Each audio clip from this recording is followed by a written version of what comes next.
안녕하세요. 여러분의 통증 멘토 옥진아 원장입니다. 우리 신체에는 매우 다양한 관절이 있죠. 관절은 2개 이상의 뼈가 서로 맞닿는 곳으로 팔, 다리, 어깨, 무릎, 발목 등 신체 곳곳에 분포되어 있는데요. 신체 중에서도 얼굴에는 관절이 딱 하나만 있다는 사실을 알고 계신가요? 얼굴에서 유일하게 움직이는 관절, 바로 턱 관절입니다. 턱 관절은 머리뼈와 턱뼈가 서로 맞물려서 움직이는 구조로 말을 하거나 음식물을 먹을 때 가장 많이 사용하게 되는 관절이기도 한데요. 턱 관절을 움직일 때 딱딱 걸리는 소리가 나거나 뚝 하는 느낌이 들었던 적이 있으시다면 오늘 영상에 집중해 주시길 바랍니다. 이렇게 턱에서 보내는 신호를 대수롭지 않게 여겼던 분들이 정말로 많으실 것 같은데요. 이 상태로 장기간 방치할 경우 턱관절 장애로 이어질 수 있기 때문에 주의하셔야 합니다. 턱관절 사이에는 관절 원판이라고 하는 구조물이 존재하는데 쉽게 말하면 허리의 디스크 역할을 한다고 볼 수 있어요. 관절 원판은 입을 벌리거나 다물 때 턱뼈와 함께 움직이게 되는데 이곳에 지속적인 자극과 과도한 하중이 가해지면 정상적인 위치에서 벗어나서 점점 닳게 되고 턱관절의 완충작용을 제대로 하지 못하게 됩니다. 턱관절 장애의 증상으로는 크게 3가지를 예시로 들 수 있는데요. 저와 함께 하나씩 체크해 보도록 할까요? 첫째, 통증입니다. 입을 벌릴 때 턱관절에서 원인 모를 통증이 느껴진다. 두 번째, 관절 잡음입니다. 입을 열고 닫을 때 딱딱하는 소리가 난다. 셋째, 개구장애. 입을 크게 벌리는 것이 힘들다. 이 3가지 중에 하나라도 나에게 해당되는 것이 있다 하시면 턱관절 장애를 의심해 볼 수 있는데요. 이 경우 본인의 평소 생활 습관을 한번 되돌아보시면 좋을 것 같아요.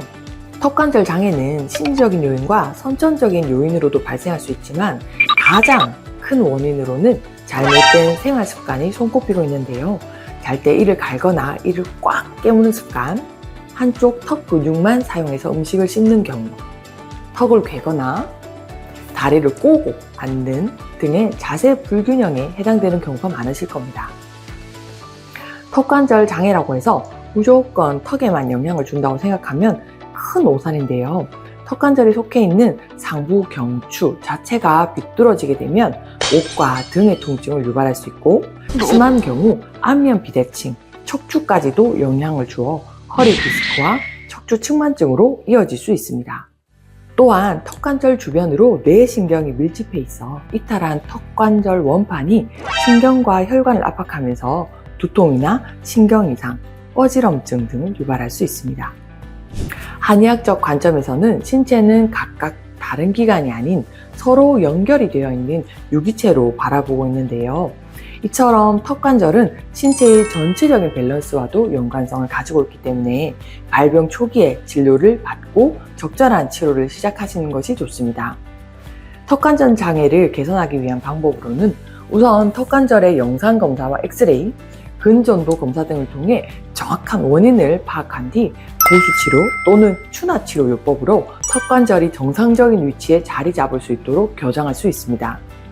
또한 턱관절의 안정성을 위해서 프롤로 치료를 하면 턱관절 주변의 인대를 강화하고 염증 회복을 함께 도울 수 있습니다.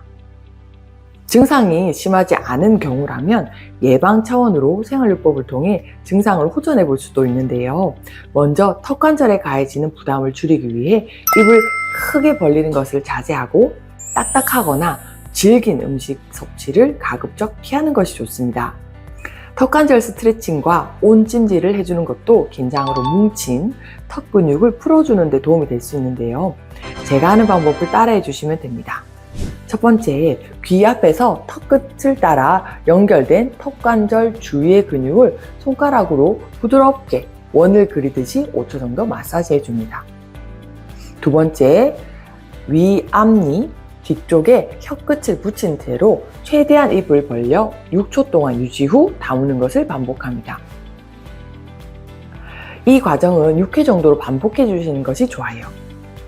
세 번째는 목 뒤에서 양손으로 깍지를 끼고 꽉 잡아준 뒤 목을 똑바로 세우고 고개를 앞으로 숙였다가 뒤로 젖혀줍니다. 이렇게만 해도 뻐근했던 턱관절이 조금 풀리는 듯한 느낌을 받으실 수 있을 겁니다. 턱관절 통증은 복합적인 요소가 얽혀서 나타날 수 있기 때문에 장기간 이어질 경우 참지 마시고 가까운 정형외과나 한의원에 방문하셔서 의료진의 상담을 받으시는 것을 권장드리고 싶습니다. 증상이 심해질수록 치료기간이 늘어날 수 있고 치료 방법도 복잡해질 수 있다는 점을 꼭 기억하셨으면 좋겠습니다. 오늘의 이야기가 도움이 되셨다면 주변의 턱관절 통증으로 고생하시는 가족과 친구분들에게 공유해주세요. 유튜브 채널 구독과 좋아요, 알림 설정은 저에게 큰 힘이 됩니다. 지금까지 여러분의 통증 멘토 옥진아 원장이었습니다. 다음에는 또 어떤 주제로 돌아올지 많은 기대와 관심 부탁드립니다. 좋은 하루 보내세요.